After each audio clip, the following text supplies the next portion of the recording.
Basura ang sakripisyo mo. Isang malakas na sampal ng realidad ang dudurog sa puso ni Marisol nang itapon siya ni Sandro sa gitna ng unos, habang ang linta na si Valeria ay humahalakak sa tagumpay. Iniwan siyang duguan ng dangal, ngunit sa bawat patak ng luha ay may namumuong puot. Sino ang tunay na demonyo sa mansyong ito? Magagawa kaya ni Marisol na bawiin ang lahat? Huwag mong isipin na dahil pinayagan kitang pumasok dito, ay parte ka na ng pamilyang ito. You are just a glorified maid, Marisol. Isang hamak na nurse na tinanggalan ng lisensya.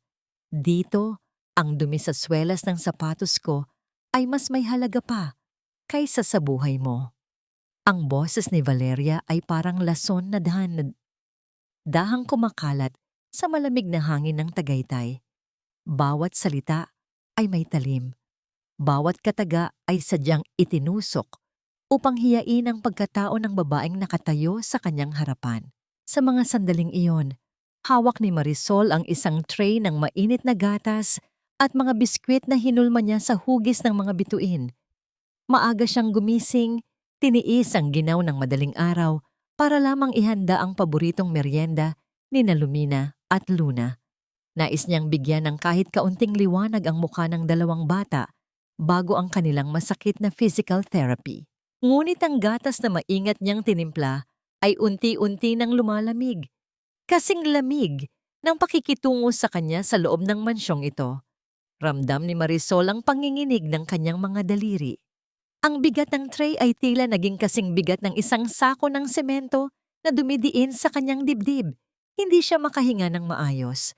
Ang bawat tibok ng kanyang puso ay parang martilyo na bumubugbog sa kanyang katinuan. Nanunuyo ang kanyang lalamunan at ang mga luha na pilit niyang ikinukubli ay nagbabantang umagos, ngunit pinigilan niya ito. Hindi siya pwedeng umiyak sa harap ng babaeng ito. Tumingin siya sa malayo sa bintanang natatakpan ng makapal na sungmo. Ang puting ambon ay tila isang dambuhalang kumot na bumabalot sa buong mansyon Altamirano. Itinatago ang lahat ng pait, lahat ng dumi, at lahat ng lihim na namumuo sa loob ng mga pader nito. Naalala niya ang kanyang ina na nakahiga sa kama ng ospital. Umaasa sa bawat sentimo na kikitain niya rito. Para sa kanyang ina, titiisin niya ang lahat. Kahit ang gawin siyang basahan, kahit ang yurakan ang kanyang dangal ng paulit-ulit. Ngunit hanggang kailan? Hanggang kailan kayang lunukin ng isang tao ang sarili niyang dura para lamang mabuhay ang iba? Habang nakatitig sa tray na hawak niya, isang tanong ang paulit-ulit na gumugulo sa kanyang isipan. Sa gitna ng karangyaan at lamig ng suwang mo, mayroon pa bang puwang para sa isang pusong tapat? O sadyang nilamon na ng dilim ang lahat ng kabutihan sa tahanang ito? Bago pa man makasagot si Marisol, bumukas ang pinto sa itaas ng hagdan. Doon sa anino ng madilim na pasilyo, lumitaw ang anyo ni Don Sandro. Nakaupo ito sa kanyang wheelchair. Ang mga mata ay tila dalawang uling na nagnininga sa galit habang nakatingin sa tray na hawak ni Marisol. Ang kanyang presensya ay nagdala ng isang uri ng katahimikan na mas nakakabingi kaysa sa anumang sigaw. Marisol, ang tawag ni Sandro. Ang kanyang boses ay malalim, basag, at puno ng kawalan ng tiwala. I told you never to touch my wife's belongings. Bakit mo suot ang locket na yan? Napahawak si Marisol sa kanyang leeg. Ang locket na nakuha niya sa kanyang gamit, ang locket na naglalaman ng lihim na maaaring magpabago sa lahat, ay kumikinang sa ilalim ng dim na ilaw ng mansyon. Hindi siya makapagsalita. Ang bawat hakbang ni Valeria patungo sa kanya ay parang tunog ng isang paparating na hatol. Sa mga sandaling iyon, alam ni Marisol na ang impyernong kinatatakutan niya ay nagsisimula pa lamang. Huwag niyo po kaming saktan, Mama Valeria. Pangako, susubukan na naming tumayo. Ang boses ni Luna ay maliit, nanginginig, at puno ng takot na tila isang ibong piit sa malamig na hawla. Sa loob ng silid ng kambal, Ang amoy ng luma at tuyong bulaklak ay humahalo sa amoy ng gamot. Nakatayo si Valeria sa harap ng dalawang bata. Ang kanyang mga kamay ay nakabaywang at ang kanyang mukha ay parang isang maskara ng pagkamuhi. Para sa kanya, ang mga batang ito ay hindi mga anghel, kundi mga pabigat na humahadlang sa kanyang planong maging reyna ng Mansyon Altamirano. Mula sa pintuan, mabilis na pumasok si Marisol. Nilakasan niya ang kanyang loob kahit na ang bawat hakbang niya ay tila pagtapak sa mga bubog. Ako na po ang bahala sa kanila, Ma'am Valeria. Oras na po para sa kanilang haplos hilom. Ang kanyang boses ay mahinahon, ngunit may diing hindi matitibag. Nang makaalis si Valeria na may kasamang iritadong buntong hininga, dahan-dahang lumuhod si Marisol sa harap ni Lumina at Luna. Hindi niya ginamit ang marahas na paraan ng physical therapy na ginagawa ng iba. Sa halip, kumuha siya ng isang bote ng langis na may amoy ng lavender at chamomile. Ang kanyang mga kamay, na dati ay humahawak ng mga kagamitang pang-opera, ay dahan-dahang gumalaw sa binti ng mga bata. Bawat hagod ay may kasamang panalangin, bawat pisil ay may dalang pag-asa. Alam niyo ba, simula ni Marisol habang hinihilot ang naninigas na kalamnan ni Luna, ang mga binti niyo ay parang mga bulaklak sa tag-ulan. Kailangan lang nila ng tamang sikat ng araw at pagmamahal para muling bumukas. Napansin niya ang unti-unting pagluwag ng mukha ng mga bata. Ang takot ay napalitan ng kuryosidad. Nang matapos ang masahe, nagtungo si Marisol sa malawak at napakatahimik na kusina. Alam niyang ang daan patungo sa puso ni Don Sandro ay hindi sa pamamagitan ng salita, kundi sa alaala. Kumuha siya ng sariwang sampalok, baka na may tamang taba, at mga gulay na tila pinitas mula sa sariling hardin ng kalikasan. Habang kumukulo ang sabaw ng sinigang na baka, ang bango nito ay dahan-dahang gumapang sa mga pasilyo ng mansyon. Pilit na ginigising ang mga matatandang alaala na matagal nang ibinaon sa limot. Hindi na malaya ni Marisol na sa may pintuan ng kusina nakatigil ang wheelchair ni Sandro. Ang matigas na ekspresyon ng lalaki ay dahan-dahang natutunaw habang nalalanghap ang pamilyar na amoy. Iyon ang paboritong luto ng kanyang yumaong asawa.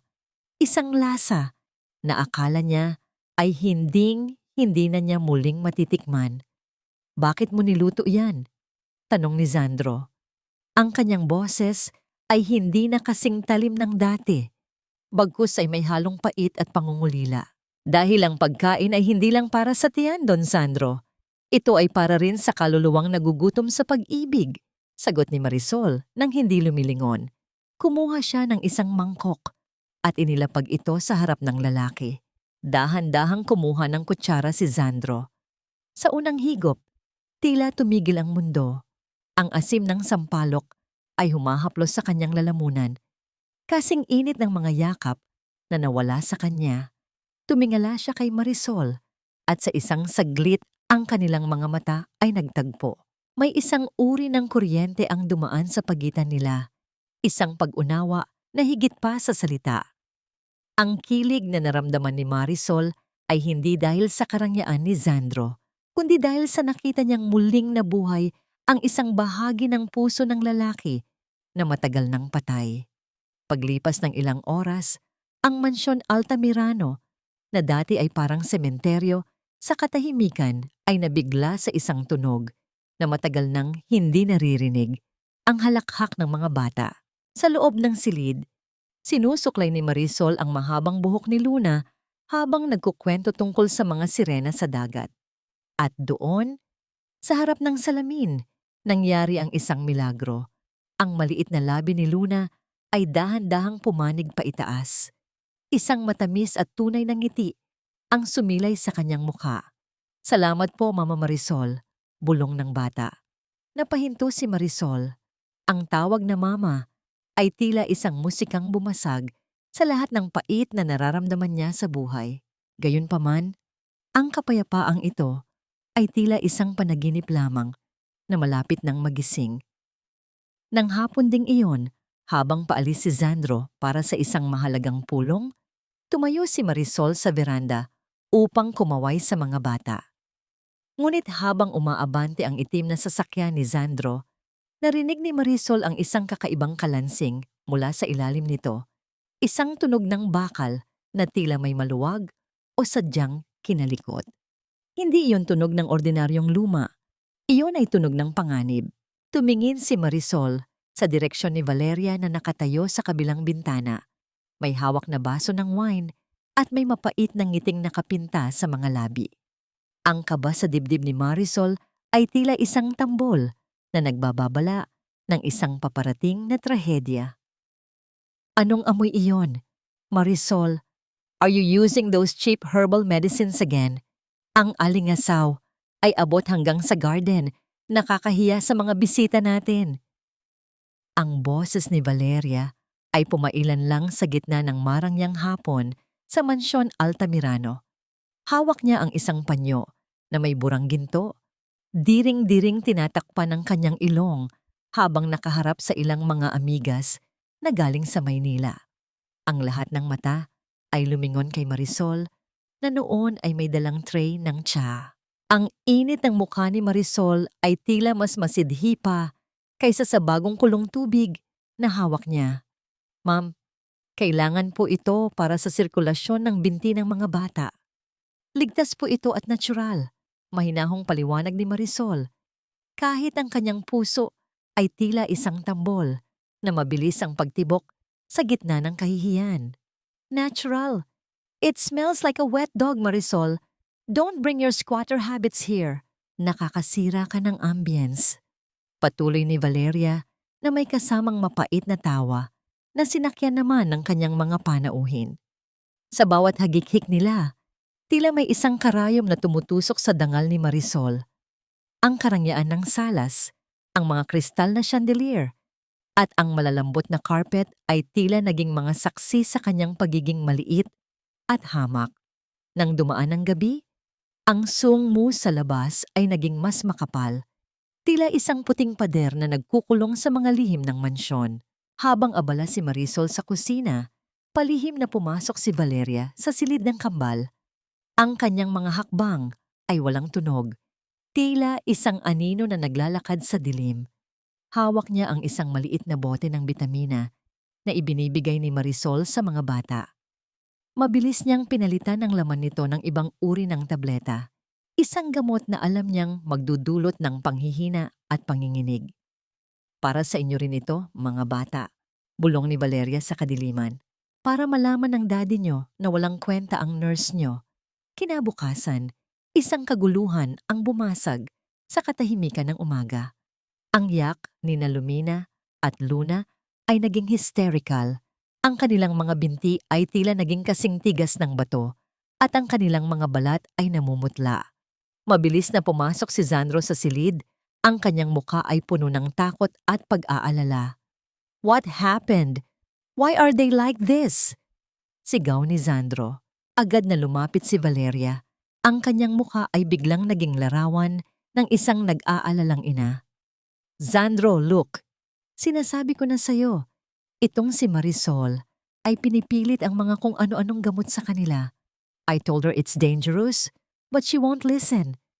Gusto yata niyang lalong lumala ang kalagayan ng mga anak mo para manatili siya rito sa trabaho. Napatingin si Sandro kay Marisol. Ang kanyang mga mata ay puno ng pagdududa at galit. Is this true, Marisol? I trusted you. Bumagsak ang balikat ni Marisol. Ang kanyang mga labi ay nangangatog. Hindi alam kung paano ipagtatanggol ang sarili sa harap ng ganitong uri ng kasamaan. Ngunit bago pa man siya makapagsalita, napansin ni Sandro ang isang bagay. Ang baso ng tubig sa tabi ng kama ay may kakaibang kulay at ang bote ng gamot ay hindi nakasara ng maayos. Naalala ni Sandro kung paano siya tiningnan ni Marisol noong hapon habang kumakain sila ng sinigang. Isang tingin na puno ng katapatan at pag-aalaga. Enough, Valeria, mahinang sabi ni Sandro. Ngunit ang bawat salita ay may bigat ng awtoridad. Sandro, I'm just trying to protect the girls. I said enough. Marisol has been the only person who made my daughter smile in years. Kung may mali sa gamot, aalamin natin. Pero huwag mo siyang sisisihin nang wala tayong pruweba. Pagtatanggol ni Sandro. Isang saglit na katahimikan ang bumalot sa silid. Hindi makapaniwala si Marisol. Sa gitna ng bagyo ng paninira, si Sandro, ang lalaking dati ay tila estatwa sa lamig, ay tumayo bilang kanyang kuta. Nang makaalis si Valeria na nanggagalaiti sa inis, naiwan si Marisol sa tabi ng kambal. Habang pinupunasan niya ang pawis ni Lumina, dahan-dahang iniabot ng bata ang isang lukot na papel. Doon, may guhit ng isang bahaghari na may 5 kulay at sa ilalim ay may nakasulat na, "Salamat, Mama Marisol." Isang mainit na luha ang pumatak sa pisngi ni Marisol. Ang munting guhit na yon ay tila isang gamot na naghilom sa lahat ng sakit na idinulot ni Valeria. Sa labas ng mansyon, habang nag-aayos ng sasakyan, napansin ni Marisol ang driver na si Mang Tino. Ang matanda ay tila palaging balisa. Ang kanyang mga mata ay laging lumilingon sa likuran na parang may humahabol sa kanya. Nang magtangkang lumapit si Marisol para magtanong, mabilis na pumasok sa loob si Mang Tino. Iniwan ang kanyang mga kagamitan na nakakalat sa semento. Bakit tila takot na takot ang matanda tuwing makikita si Valeria? Nang gabing iyon, habang naglilinis si Marisol sa ilalim ng kama sa guest room na tinutuluyan ni Valeria, ang kanyang kamay ay may nasalat na isang matigas at malamig na bagay. Inabot niya ito at dahan-dahang inilabas sa liwanag. Ito ay isang maliit na bote na walang label, ngunit sa loob ay may mga kristal na puti. Sa ilalim ng bote, may isang maliit na sticker na halos hindi mabasa, ngunit malinaw na nakasulat ang salitang arsenic. Ang tibok ng puso ni Marisol ay tila tumigil. Ang lason na ito ay hindi para sa mga bata. Ito ay para sa isang taong unti-unting pinapatay sa loob ng mansyong ito. Kasalanan ko ang lahat, Marisol. Ang mga binti nila, ang katahimikang ito, ako ang pumatay sa ligaya ng pamilyang ito. Ang boses ni Sandro ay parang isang sugat na muling bumuka sa gitna ng kadiliman. Isang malakas na bagyo ang humahampas sa labas ng mansyon at ang kuryente ay biglang naputol. Iniwan ang buong Tagaytay sa ilalim ng itim na kumot ng gabi. Sa loob ng malawak na kusina, tanging ang liwanag ng isang maliit na kandila ang nagbibigay ng anino sa kanilang mga mukha. Hawak ni Marisol ang isang baso ng mainit na tubig. Balak sanang ipagtimpla ng tsa ang lalaki para pakalmahin ang panginginig ng mga kamay nito. Ngunit sa pagtalikod niya, dahil sa madilim at madulas na sahig mula sa talsik ng ulan, naramdaman ni Marisol ang pagkawala ng kanyang balanse.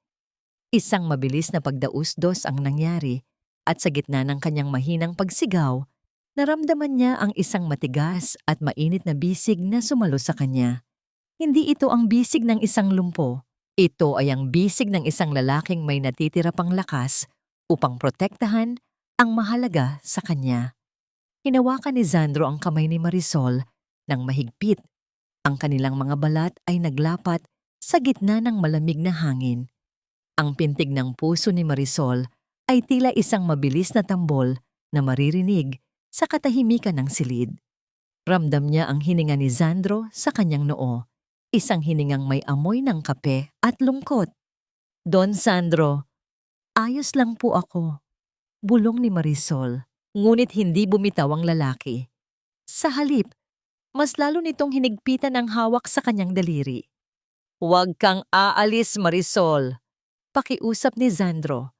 Ang kanyang mga mata, na dati ay tila bato, ngayon ay kumikinang sa ilalim ng liwanag ng kandila. "Sa bawat gabi na nakikita kitang nag-aalaga sa mga anak ko, tila unti-unting bumabalik ang kulay ng mundo ko. Patawarin mo ako kung naging marahas ako noong una. Takot lang akong muling magtiwala at muling masaktan." Sa mga sandaling iyon, ang distansya sa pagitan nila ay naglaho. Ang kilig na nadama ni Marisol ay hindi dahil sa karangyaan ng paligid, kundi dahil sa pagiging tao ni Sandro sa harap niya. Ang amoy ng sungmu na pumapasok sa bintana ay humahalo sa init ng kanilang mga katawan. Isang dahan-dahang pagyuko ni Sandro, ang kanyang mukha ay papalapit sa mukha ni Marisol. Tila isang sayaw sa gitna ng dilim na walang musika kundi ang ulan. Ngunit bago pa man magtagpo ang kanilang mga labi, isang malakas na tunog ng pagkabasag ng baso ang narinig mula sa pasilyo. Sandro, ang puso ko. Hindi ako makahinga. Isang matinis na tili mula kay Valeria ang bumasag sa mahika ng sandali. Mabilis na bumitaw si Sandro. Ang kanyang mukha ay agad na nabalot ng kaba at obligasyon. Mabilis niyang pinaikot ang kanyang wheelchair patungo sa boses ni Valeria na ngayon ay nakahandusay sa sahig. Pilit na humahawak sa kanyang dibdib habang umaarte ng isang atake sa puso. Napako si Marisol sa kanyang kinatatayuan. Ang init ng kamay ni Sandro ay naroon pa rin sa kanyang balat. Ngunit ang lamig ng realidad ay muling bumalik. Alam niyang isang palabas lamang ito ni Valeria, isang bitag upang bawiin ang atensyon ni Sandro. Habang abala ang lahat sa pagliligtas kay Valeria, napansin ni Marisol ang cellphone ng babae na naiwan sa lamesa sa tabi ng sofa. Isang mensahe ang pumasok na nagbigay ng liwanag sa screen. Isang pangalan ang nakasulat, Doktora. Ang mensahe ay maikling ngunit nakakapangilabot. The dosage is ready. Make sure he takes it with his evening wine.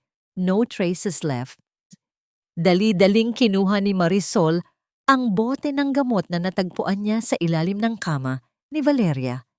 Ang arsenic na ebidensya ng unti-unting pagpatay kay Sandro. Ngunit sa kanyang paglingon, hindi niya napansin na nakatayo na pala sa likuran niya si Valeria. Wala na ang bakas ng atake sa puso at ang mga mata nito ay nanlilisik sa galit. Anong hawak mo, Marisol? Ang boses ni Valeria ay parang bulong ng isang ahas sa gitna ng gabi. Akala mo ba ay makakalabas ka ng buhay sa mansyong ito kapag nalaman mo ang hindi mo dapat malaman? Sa gitna ng madilim na pasilyo, ang kidlat ay gumuhit sa langit. Nagbibigay ng isang saglit na liwanag sa mukha ni Valeria na tila isang demonyong handang pumatay. Hawak ni Marisol ang ebidensya, ngunit ang pinto ay nakasara. Walang kwenta ang tiwala ko sa iyo, Marisol. Pinagkatiwala ko ang buhay ng mga anak ko sa isang mamamatay tao. Ang mga salitang yon ni Don Sandro ay parang isang kidlat na tumama sa gitna ng dibdib ni Marisol. Mas masakit pa kaysa sa anumang sampal na natanggap niya sa buong buhay niya. Sa mga sandaling yon, hawak ni Marisol sa kanyang nanginginig na mga kamay ang paboritong manika ni Luna. Kakatahi lang niya sa punit na braso nito. Iniisip na ikatutuwa ito ng bata paggising nito mula sa tanghalian.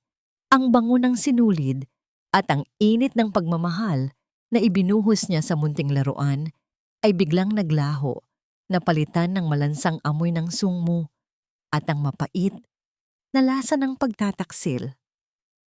Nangyari ang lahat sa loob lamang ng ilang saglit, habang si Marisol ay tila nahihilo dahil sa tsaang ibinigay ni Valeria sa kanya kanina.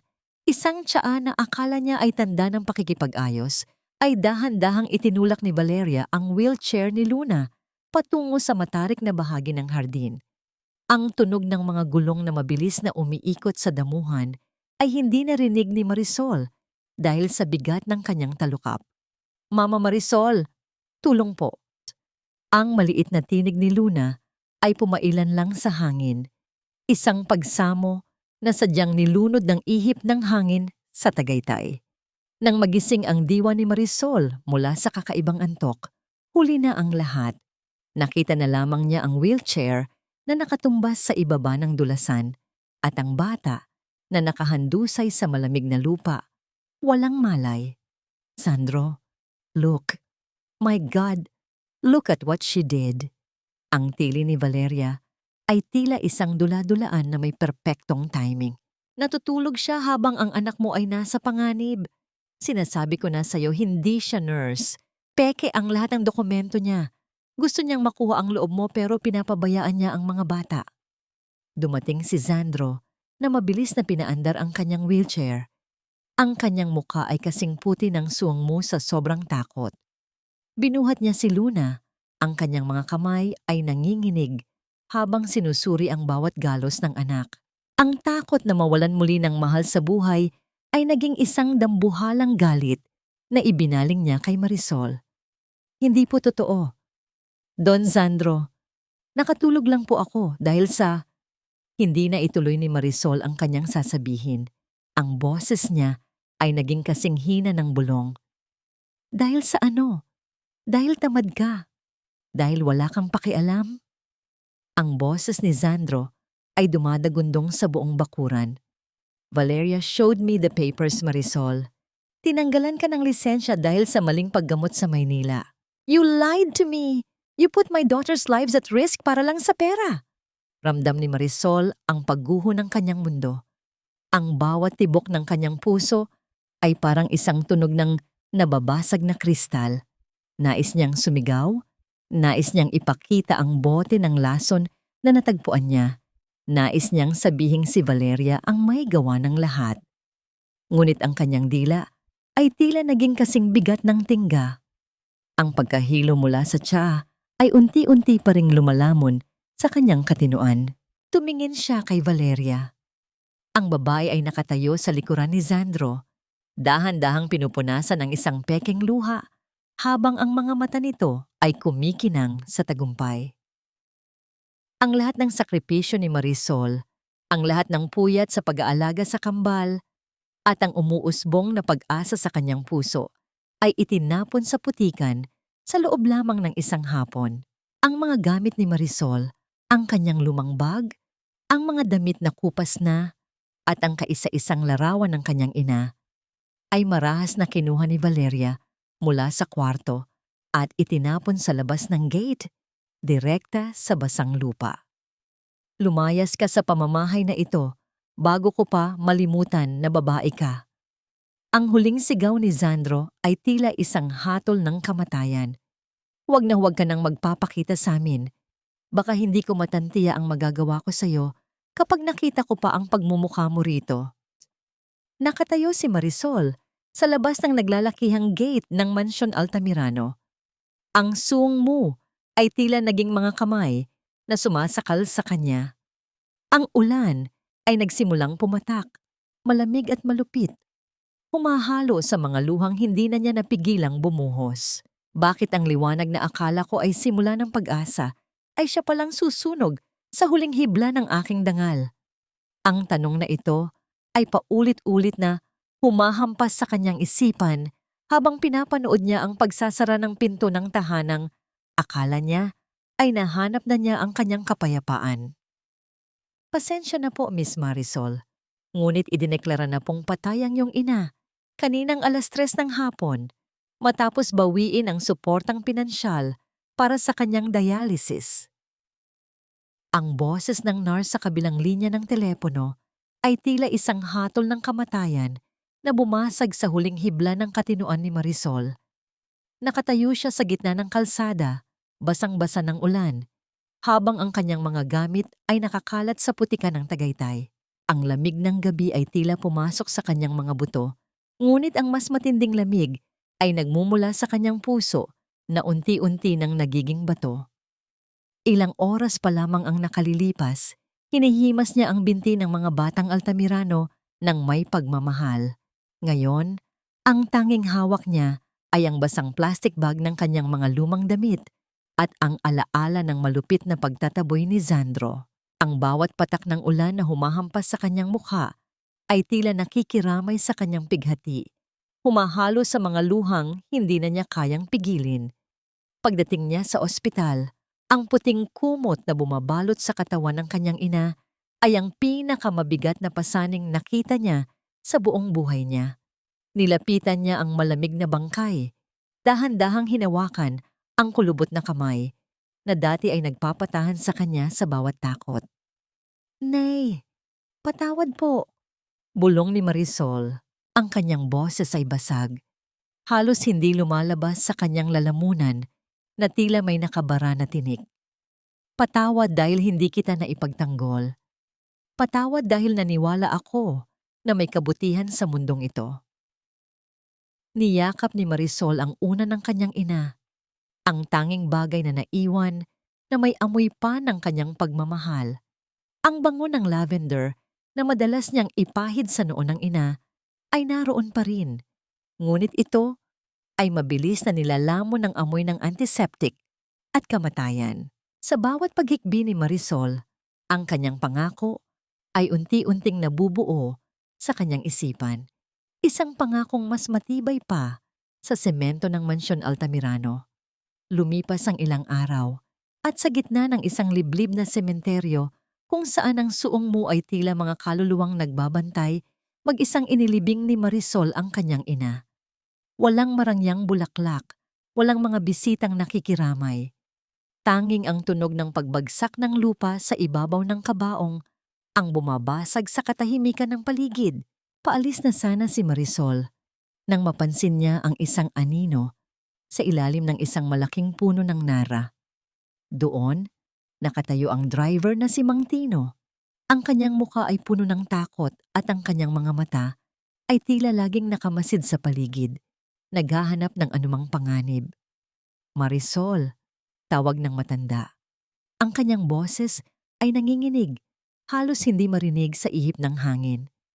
Alam ko ang ginawa nila sa'yo. Alam ko rin kung bakit namatay ang asawa ni Don Sandro noon. Hindi iyon aksidente, Marisol. Ang lahat ng nakita ko sa ilalim ng sasakyang iyon. Ang mga kable na sadyang pinutol. Napahinto si Marisol. Ang galit na kanina ay tila isang munting baga ay biglang naging isang dambuhalang sunog. Bakit ngayon mo lang sinasabi, Mang Tino? Bakit hinayaan mong mabulag si Don Sandro sa loob ng maraming taon? Takot ako, Marisol. Papatayin ako ni Valeria kapag nagsalita ako. Mabilis na sagot ni Mang Tino. Lumingon muli ang matanda sa likuran bago mabilis na may inilapag na isang makapal na envelope sa paanan ni Marisol. Nasa loob niya ng lahat. Ang mga litrato, ang record ng mga gamot na binibili ni Valeria, at ang video na akala niya ay nabura ko na. Gamitin mo ito, Marisol. Ipaghiganti mo ang ina mo at ipaghiganti mo rin ang pamilyang sinisira niya. Bago pa makapagtanong si Marisol, mabilis na naglakad palayo si Mang Tino. Tila nilalamon ng makapal na sumo. Naiwan si Marisol na hawak ang envelope. Ang kanyang mga daliri ay mariing nakabaon sa papel. Dahan-dahan niyang binuksan ang envelope. Sa loob, isang maliit na memory card ang kumikinang sa ilalim ng malamlam na liwanag ng hapon. Ang katanungang paulit-ulit na bumabalot sa kanyang isipan ay hindi na, bakit ako? Kundi, paano ko sisimulan ang kanilang pagbagsak? Sa di kalayuan, ang Mansyon Altamirano ay nakatayo pa rin sa tuktok ng burol, tila isang puting libingan na naghihintay ng kanyang pagbabalik. Hindi na siya ang Marisol na nurse na maawain. Siya na ang bagyong wawasak sa lahat ng kasinungalingan sa loob ng tahanang iyon.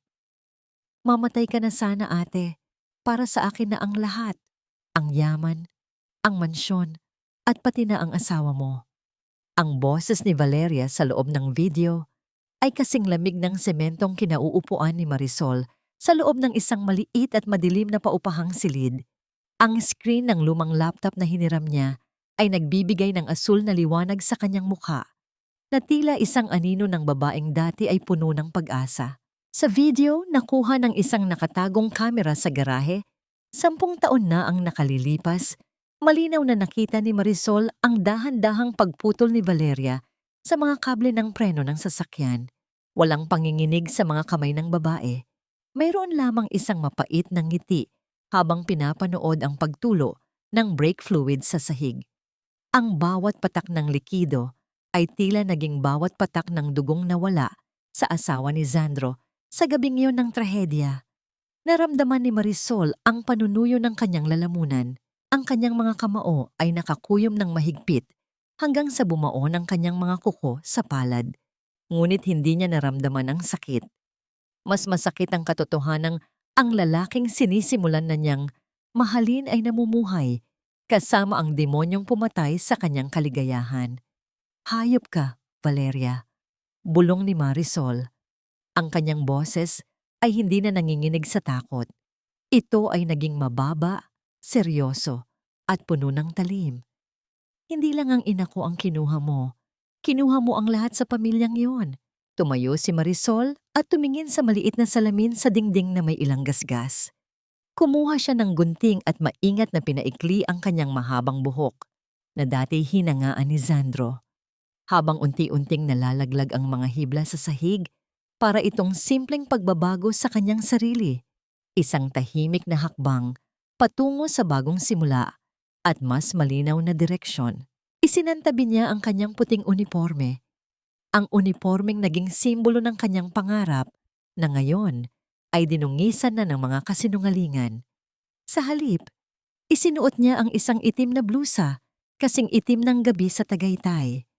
Ang kanyang mga mata, na dati ay puno ng luha, ngayon ay tila dalawang nagbabagang uling na handang manunog. Kinabukasan, sa ilalim ng init ng araw, na tila nanunubok, nakipagkita si Marisol kay attorney Leandro, isang tanyag na abogado, na dati niyang inalagaan nung mo ito ay inana sa bingit ng kamatayan sa ospital. Marisol, ang mga ebidensyang ito, sapat na ito, para mabulok si Valeria sa kulungan habang buhay, sabi ni Leandro habang sinusuri ang mga dokumento mula sa envelope ni Mang Tino. Ngunit kailangan nating mag-ingat, malakas ang kapit niya sa mga Altamirano. Hindi lang hustisya para sa ina ko ang hanap ko, Leandro, sagot ni Marisol. Gusto kong makita niyang gumuho ang toring binuo niya sa ibabaw ng mga bangkay ng mga taong mahal ko. At gusto kong si Don Sandro mismo ang makakita sa dumi ng babaeng pinagkakatiwalaan niya. Habang binabasa ni Marisol ang mga medical record na isinama ni Mang Tino, isang mas malalim na takot ang gumapang sa kanyang dibdib. Ang mga sintomas na nararamdaman ni Sandro nitong mga huling buwan, ang panginginig, ang panlalabo ng paningin, ang panghihina ng katawan, ay eksaktong tumutugma sa epekto ng unti-unting pagkalaso ng arsenic. Hindi lang pala asawa ni Sandro ang pinatay ni Valeria. Ang mismong lalaking balak niyang pakasalan ay dahan-dahan na rin niyang hinahatid sa hukay upang makuha ang buong kayamanan ng mga Altamirano. Leandro, kailangan kong makapasok sa mansyon sa gabi ng charity gala, determinadong sabi ni Marisol. Doon ko gagawin ang huling operasyon ko bilang nurse. Hindi para magpagaling, kundi para magtanggal ng isang tumor na sumisira sa buhay ng mga taong mahal ko. Sa labas ng bintana, ang suong mo ay muling nagsimulang bumaba sa mga bundok, tila isang puting tabing na naghahanda para sa isang malaking pagtatanghal. Ngunit sa pagkakataong ito, si Marisol na ang direktor.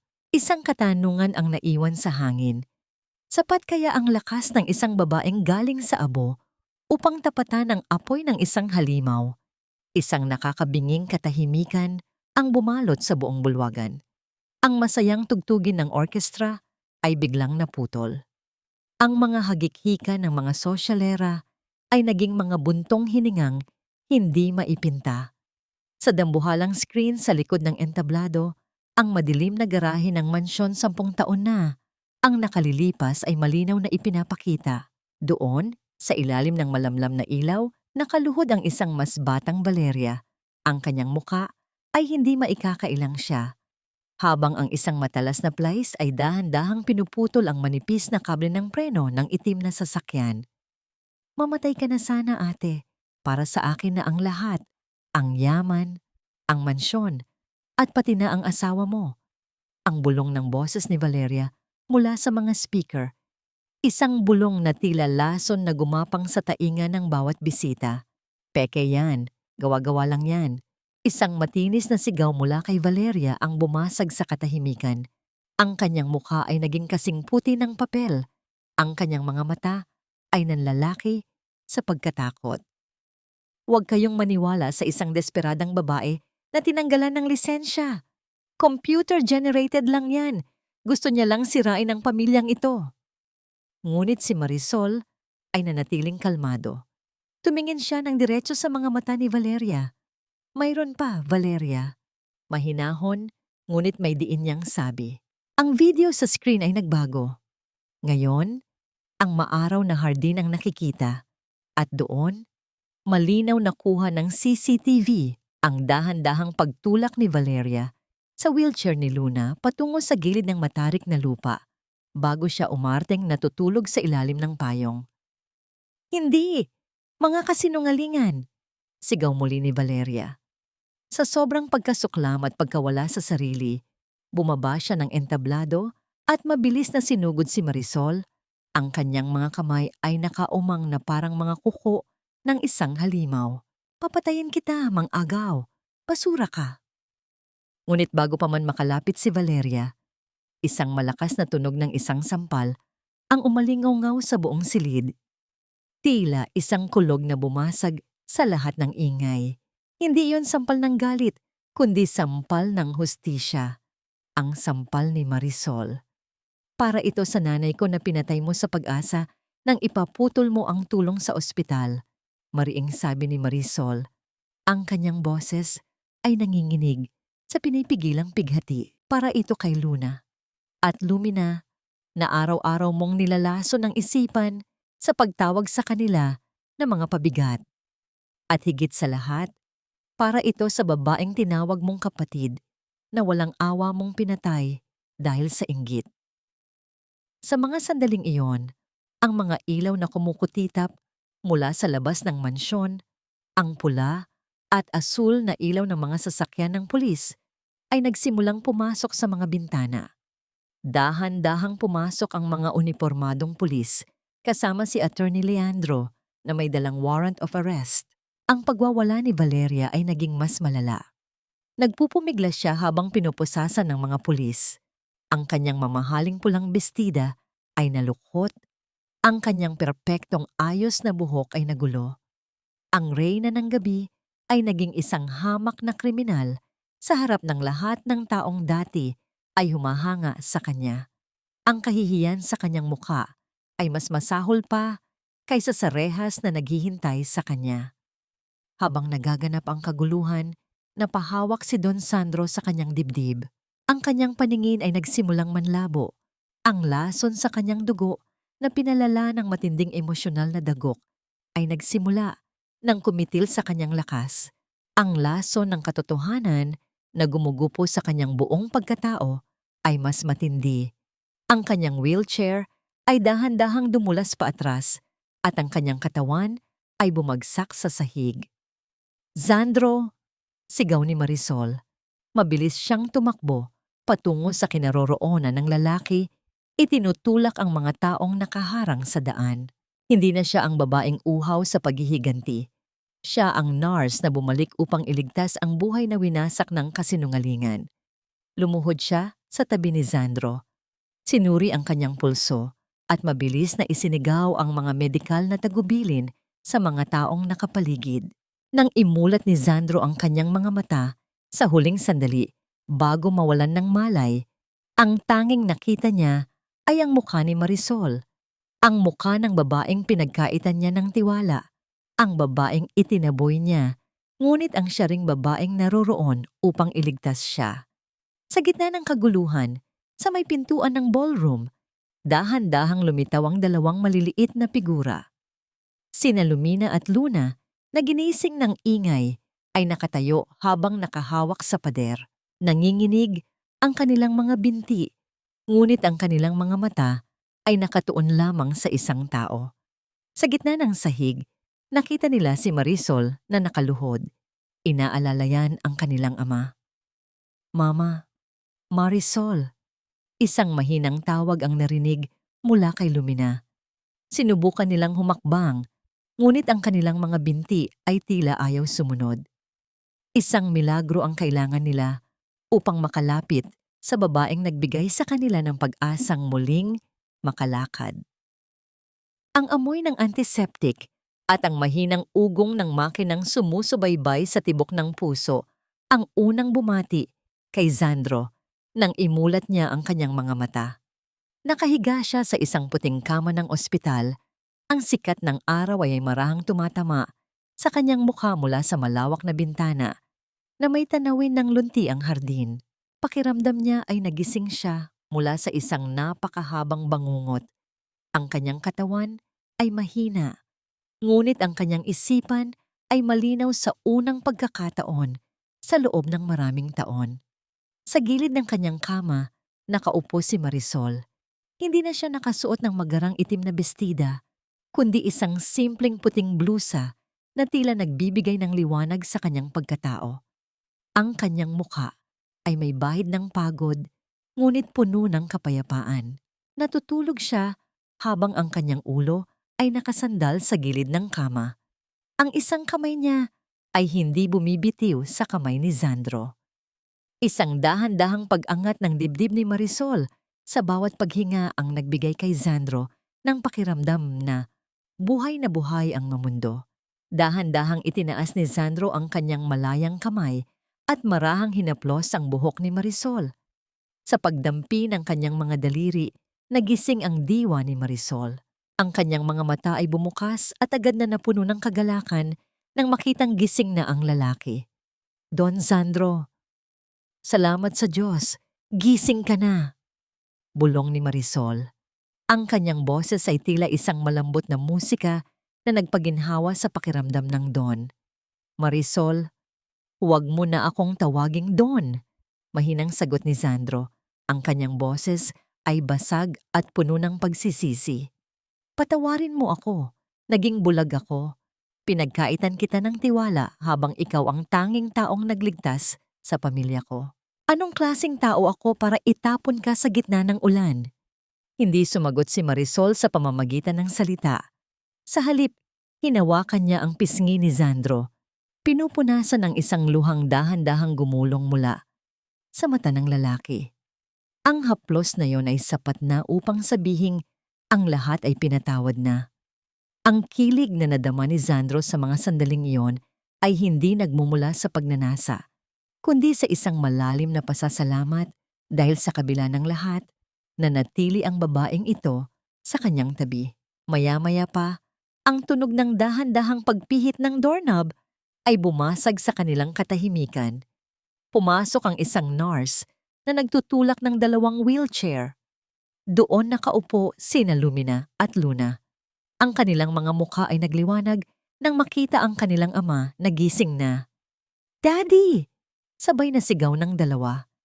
Ngunit bago pa man mailapit ang mga wheelchair sa kama, itinaas ni Marisol ang kanyang kamay upang patigilin ang nurse.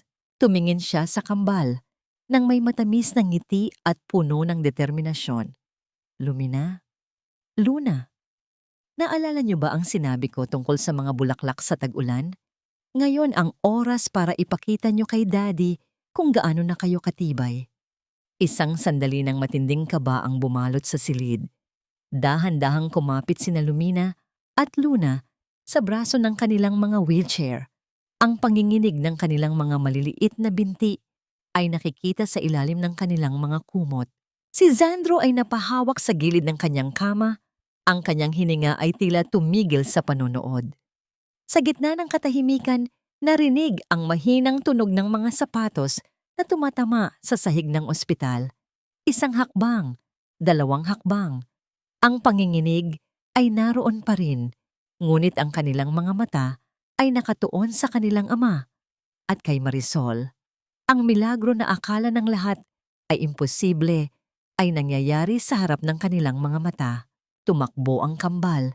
Hindi man perpekto, hindi man mabilis, ngunit nakarating sila sa kama ni Sandro at sabay na yumakap sa kanya. "Nakalakad kami, Daddy, dahil kay Mama Marisol," iyak ni Luna. Ang silid na dati ay puno ng lungkot at lason ay napuno ng tunog ng pag-iyak. Isang pag-iyak ng wagas na kaligayahan.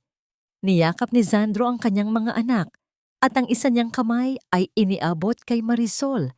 Hinila ito para sumali sa kanilang yakap. Ang pamilyang Altamirano, na dati ay wasak-wasak, ay muling nabuo hindi sa pamamagitan ng pera, kundi sa pamamagitan ng kapatawaran at pag-ibig. Makalipas ang ilang linggo, sa ilalim ng sikat ng araw sa Tagaytay na wala ng makapal na suong mo, nagtungo sila sa isang tahimik na sementeryo. Inilapag ni Marisol ang isang pumpon ng puting bulaklak sa puntod ng kanyang ina. Sa tabi niya ay si Sandro, na ngayon ay nakatayo na rin sa tulong ng isang tungkod at ang kambal na masayang naglalaro sa damuhan. Naitapos na po ang laban. Bulong ni Marisol, may pamilya na po ako. Hinarap ni Sandro si Marisol sa gitna ng hardin ng mga hawaan tao na nagsisimula ng mamukadkad. Ang bango ng paligid ay kasing tamis ng bagong simula. Kinuha ni Sandro ang isang maliit na pilus na kahon mula sa kanyang bulsa. Ang kumikinang na brilyante sa loob nito ay tila sumasalamin sa bagong pag-asa sa kanilang mga puso. Marisol, hindi ko maibabalik ang kahapon, pero gusto kong ibigay sa iyo ang lahat ng aking bukas. Ang boses ni Sandro ay puno ng katapatan. Will you be the real mother of my children and the light of my life forever? Ang ngiti ni Marisol ay mas maliwanag pa sa sikat ng araw. Ang kanyang pagsagot ay hindi na kailangan ng salita dahil ang kanyang mga mata ay sapat na upang sabihing ang oo na matagal nang hinihintay ng langit. Ang hamog sa Tagaytay ay hindi na kasing lamig at kasing dilim ng dati. Ngayon, ang puting ambon na bumabalot sa Mansyon Altamirano ay tila isang malambot na kumot na nagbibigay ng payapa at mainit na yakap sa buong tahanan. Ang mga bintanang dati ay laging nakasara ay nakabukas na ngayon ng malawak. Hinahayaan ang halimuyak ng mga sariwang bulaklak at ang masayang huni ng mga ibon na pumasok sa bawat sulok ng mga silid. Sa loob ng malawak na hardin, kung saan dati ay puro pait at takot ang namumuo, isang simpleng seremonya ang nagaganap. Nakasuot si Marisol ng isang puting bestida na gawa sa manipis na telang kasinggaan ng kanyang kalooban. Ang kanyang buhok ay pinalamutian ng maliliit na sampagwita at sa kanyang mga mata ay mababasa ang isang uri ng kaligayahang akala niya ay kailanman ay hindi na niya makakamtan. Sa harap ng altar, nakatayo si Sandro. Wala na ang wheelchair na na naging simbolo ng kanyang pagkakakulong sa nakaraan. Bagaman may hawak na tungkod, ang kanyang tindig ay matatag at ang kanyang muka ay puno ng buhay. Ang bawat hakbang ni Marisol patungo sa kanya ay sinasabayan ng mahinahong tugtog ng biolin. Isang tunog na tila nagpapahilom sa lahat ng mga sugat na iniwan ng kahapon. You look so beautiful, Marisol. Bulong ni Sandro nang magtagpo ang kanilang mga kamay. Ang init ng kanyang palad ay sapat na upang burahin ang lahat ng alaala ng malamig na ulan. And you look like a man who finally found his way home. Sagot ni Marisol na may kasamang matamis na ngiti. Sa gilid nila, sina Lumina at Luna ay abala sa pagkakalat ng mga talulot ng rosas sa daanan. Ang kanilang mga binti, na dati ay walang buhay, ay masiglang kumikilos sa bawat hakbang. Ang kanilang mga tawa ay tila mga kampanang umaalingaw-ngaw sa buong hardin. Isang patunay na ang milagro ay hindi lamang nangyayari sa mga kwento, kundi sa mga pusong marunong magmahal at magpatawad. Naisip ni Marisol ang kanyang ina. Alam niyang mula sa langit, nakangiti ang kanyang nanay habang pinapanood ang tagumpay ng kanyang anak. Ang lahat ng sakripisyo, ang lahat ng pang-aapi, at ang lahat ng luhang pumatak ay naging mga buto na ngayon ay nagbunga ng isang masaganang anihan ng pag-ibig. Si Valeria ay nasa likod na ng mga rehas, binabayaran ng bawat kasalanang ginawa niya sa pamilya. Ang kanyang kahihiyan sa harap ng lipunan ay ang kanyang naging parusa. Ngunit para kay Marisol, ang pinakamalaking hustisya ay ang katotohanang wala na itong kapangyarihan sa kanilang mga puso. Ang puot ay pinalitan na ng kapayapaan at ang paghihiganti ay nalunod na sa dagat ng kapatawaran. Salamat dahil hindi ka sumuko sa amin, Marisol, sabi ni Sandro habang isinusuot ang singsing sa daliri ng babae. Dahil sa'yo, natutunan kong ang tunay na lakas ay hindi na sa mga binti, kundi na sa tapang na muling magtiwala. hinalikan ni Sandro ang kamay ni Marisol sa ilalim ng dahan-dahang paglubog ng araw. Ang kalangitan ng Tagaytay ay napuno ng kulay ube at ginto. Isang hudyat na ang gabi ay hindi na dapat katakutan dahil palaging may bukas na naghihintay na puno ng liwanag. Ang Mansyon Altamirano ay hindi na isang puting libingan. Ito ay naging isang tunay na tahanan. Isang tahanan kung saan ang hamog ay hindi na nagtatago ng mga lihim, kundi nagsisilbing saksi sa isang pag-ibig na dumaan sa apoy at lumabas na mas matatag, mas malinis at mas wagas. Ang bawat pintig ng kanilang mga puso ay iisang awit na lamang ang binibigkas, na ang paghilom ay nagsisimula sa pagtanggap at ang kaligayahan ay matatagpuan sa piling ng mga taong itinuturing nating pamilya. Dito sa gitna ng mga ulap, nahanap na nila ang kanilang walang hanggan. Ang kwento ng pamilya Altamirano ay isa lamang paalala na sa gitna ng pinakamakapal na ulap, ang araw ay laging makakahanap ng puwang upang sumikat muli. Mga minamahal kong tagapakinig, mula sa kaibuturan ng aking puso, maraming salamat sa inyong pagtangkilik at pananatili hanggang sa huling sandali ng paglalakbay na ito. Habang isinusulat ko ang bawat salita ng kwentong ito, lalo na ang bahagi kung saan nawalan ng lahat si Marisol, ang kanyang trabaho, ang kanyang dangal, at ang kanyang mahal na ina sa gitna ng isang malupit na unos, hindi ko mapigilang tumulo ang aking sariling mga luha. Ang bawat hagupit ng sakit na naramdaman niya ay tila humahaplos din sa aking sariling karanasan, dahil ang kwentong ito ay hango sa mga totoong damdamin ng pagsasakripisyo at katatagan na madalas nating makita sa ating mga ina, kapatid at kaibigan. Ang paglikha sa mundong ito ng Tagaytay ay naging isang paraan para sa akin upang ipaalala na ang pag-ibig ay hindi lamang tungkol sa tamis, kundi tungkol din sa pait na kailangang lunukin upang makamit ang tunay na paghilom. Ang pagpapatawad ay hindi isang tanda ng kahinaan. Ito ay tila isang munting buto na itinanim sa gitna ng tuyong lupa na sa kabila ng lahat ng hirap ay pilit na uusbong upang maging isang malagong puno na magbibigay ng silong sa mga sugatang kaluluwa. Sana ay nag-iwan ang kwentong ito ng isang nagniningas na munting sulo sa inyong mga puso. Isang liwanag na magpapaalaala sa inyo na palaging may pag-asa sa bawat bukang liwayway. Ngunit bago tayo tuluyang maghiwalay sa kabanatang ito, nais ko kayong iwanan ng isang katanungang nais kong pagnilayan ninyo. Kung ikaw ang nasa kalagayan ni Marisol, matapos ang lahat ng pait at paninirang ginawa sa'yo, kaya mo rin bang buksan ang iyong puso para sa taong minsang naging sanhi ng iyong pinakamatinding pagtangis? O sapat na ba ang katarungan upang masabi mong ikaw ay tunay ng malaya? Nais ko pong marinig ang inyong mga salobin at damdamin. Ibahagi ninyo po ang inyong mga sagot at opinyon sa aming comment section sa ibaba.